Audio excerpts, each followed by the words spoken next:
اگر بین سن 18 تا 55 سال هستی، اینا رو یادت باشه. 1.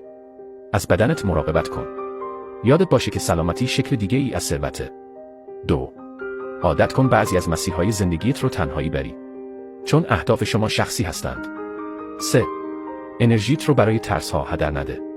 از انرژیت برای باور کردن، یادگیری، خلق کردن و رشد استفاده کن. 4. اگر میخوای شاد باشی، همیشه انتظارات رو از دیگران به صفر برسون. 5. به هیچ کس راجع به برنامه‌هات نگو. تو سکوت رشد کن. 6.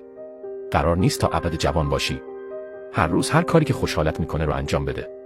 7. به اندازه کافی عاقل باش تا بتونی احساسات رو کنترل کنی. یاد بگیر کمتر واکنش نشون بدی. 8. به نصیحت هایی که مردم میکنن توجه نکن. بیشترشون حتی نمیدونن دارن تو این زندگی چی کار میکنن. 9. هیچ وقت تلاش نکن که کسی رو تغییر بدی. طرز رفتارت رو با اونا تغییر بده. 10. آدم‌های دورت قراره کسایی باشن که بهت افتخار کنن، نه کسایی که بهت حسودی کنن. 11. روی نظم و انضباط خودتون تسلط داشته باشید و ببین چطور زندگی تغییر میکنه. 12. خانواده‌ای که تشکیل میدید مهمتر از خانواده‌ای است که ازش اومدید. 13. از تلاش برای تحت تاثیر قرار دادن